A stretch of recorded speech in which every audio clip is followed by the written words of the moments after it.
आपने कभी फील किया है कि आपके पास ऐसे लिखने के लिए आइडियाज तो होते हैं, लेकिन जब उन्हें इंग्लिश में लिखना होता है तो आप रुक जाते हैं।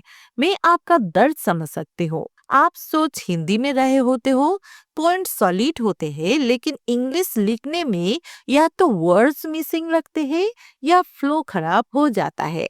और कॉम्पिटिटिव एग्जाम्स, चाहे एसएससी डिस्क्रिप्टिव हो या यूपीएससी मेंस, सिर्फ आपकी ग्रामर नहीं, आपकी एक्सप्रेशन क्वालिटी टेस्ट करते हैं। ओके, आज के इस वीडियो में हम स्टेप बाय स्टेप समझेंगे कि कैसे आप हिंदी में सोच कर भी एक हाई स्कोरिंग इंग्लिश ऐसे लिख सकते हैं, नेचुरली, बिना ट्रांसलेशन फील के, with proper vocabulary and structure. Okay, तो देखिए, प्रॉब्लम ट्रांसलेशन की नहीं होती, प्रॉब्लम होती है कन्वर्सन की स्ट्रैटेजी में। ओके, जब आप हिंदी में लिखते हो, डिजिटल इंडिया का लक्ष्य है देश को डिजिटल रूप देना। आप डायरेक्टली इंग्लिश बना देते हो, जैसे the aim of digital India is to digital the country. ये गलत नहीं है, लेकिन ये एग्जाम लेवल इंग्लिश नहीं है। और जब एग्जाम चेकर ऐसे सेंटेंसेस पढ़ता है, उसे लगता है कि आप पॉइंट समझ नहीं पाए, चाहे आपका आइडिया सही ही क्यों ना हो। ओके, तो हमें क्या सीखना होगा? कैसे हिंदी में लिखे गए ऐसे पॉइंट्स को इंग्लिश में कन्वर्ट करना है, लेकिन हाई लेवल स्ट्रक्चर के साथ। So now step 1, understand the Hindi sentence, don't just translate it. Okay, सबसे पहला स्टेप है हिंदी सेंटेंस का सेट समझना, ना कि उसका शाब्दिक अनुवाद करना, यानी कि ट्रांसलेट करना। Okay, let's take a simple sentence. Digital India का लक्ष्य है हर नागरिक तक इंटरनेट और डिजिटल सेवाएं पहुंचाना। आप सोचिए, क्या डायरेक्टली ट्रांसलेट करेंगे? The goal of Digital India is to reach internet and digital services to every citizen. ये सेंटेंस सही तो है, लेकिन पॉलिश्ड नहीं है। Now let's upgrade it in formal exam ready English. Okay, the Digital India initiative aims to ensure the accessibility of internet and digital services to every citizen. Difference देखा? गोल की जगह एम्स, रीच की जगह ensure accessibility to every citizen वैसे ही रखा, लेकिन structure improve हुआ है। ओके, यही प्रोसेस होती है ट्रांसलेशन का, वर्ड टू वर्ड नहीं, meaning to meaning conversion with vocabulary improvement. Okay, now step 2, match tone with topic, formal, emotional, neutral. दूसरा स्टेप है एसे का टोन समझना।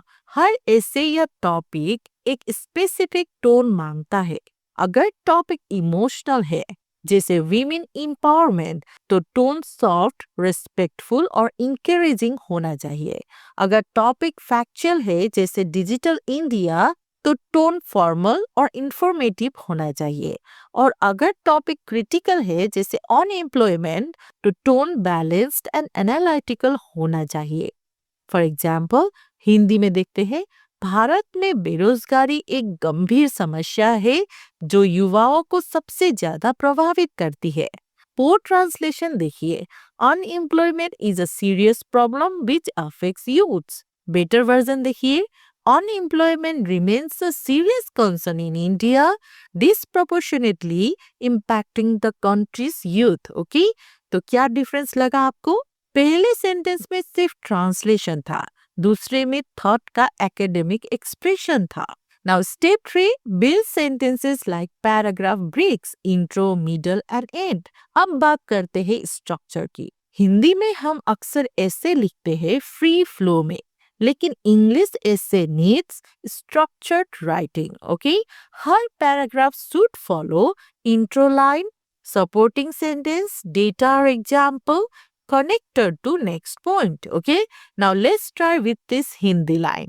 देश में डिजिटल इंफ्रास्ट्रक्चर को बढ़ावा देना डिजिटल इंडिया का प्रमुख उद्देश्य है।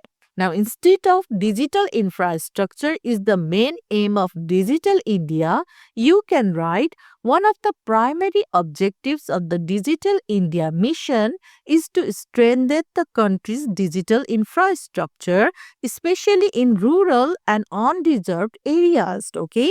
आपने देखा स्ट्रक्चर मेंटेन करते ही सेंटेंस पावरफुल बन गया. Now step 4, add connectors not just sentences. ऐसे को एग्जाम रेडी बनाने के लिए कनेक्टर्स यूज करना जरूरी होता है. हिंदी में हम लिखते हैं डिजिटल इंडिया से नए रोजगार बनेंगे, इससे अर्थव्यवस्था को लाभ मिलेगा. दोनों सेंटेंस अलग अलग लगते हैं. इंग्लिश में लिखना होगा digital India is expected to generate new employment opportunities which in turn will positively impact the nation's economy, which in turn furthermore as a result moreover ये connectors इससे को स्मूथ और प्रोफेशनल बनाते हैं. Okay, now step 5, avoid this 3 common mistakes. जब आप हिंदी से English में ऐसे कन्वर्ट करते हैं, कुछ गलतियां बार बार होती है, जैसे डायरेक्ट ट्रांसलेशन ऑफ इडियम्स और फ्रेजेस. भारत का भविष्य डिजिटल है. The future of India is digital, ये करेक्ट है. But not India's future is of digital, ये गलत है. Okay, wrong sentence opening. Digital India से देश को फायदा हुआ. From digital India country got benefit, ये रॉन्ग है. करेक्ट है, the country has benefited greatly from the Digital India campaign. Okay, now missing article, preposition or plural forms. Example, they provide service to citizen. गलत, correct होगा they provide services to the citizens. Okay, now last में आप सभी learners के लिए एक छोटा सा चैलेंज है. हिंदी सेंटेंस, डिजिटल इंडिया से देश में गतिविधि तेजी से बढ़ी है और नागरिकों को सरकारी सेवाएं ऑनलाइन उपलब्ध हुई है. आप इसका इंग्लिश वर्जन कमेंट में लिखिए और ट्राई कीजिए फॉर्मल टोन और करेक्ट स्ट्रक्चर यूज करने का. अगर आप चाहे तो मैं आपका आंसर पर्सनली चेक कर सकती हूँ एंड हेल्प करूंगी आपको इम्प्रूव करने में. अगर आज का वीडियो आपको यूजफुल लगा तो प्लीज लाइक जरूर कीजिए और ऐसे ही एसएससी यूपीएससी डिस्क्रिप्टिव पेपर के लिए स्ट्रॉन्ग इंग्लिश एसेज सीखने के लिए चैनल को सब्सक्राइब करना मत भूलिए. मिलते हैं अगले टॉपिक में जिसमें हम कवर करेंगे essay writing format and mistakes that reduce your score. Thank you so much. आपका एफर्ट ट्रूली इंस्पायरिंग है. Keep learning, keep growing.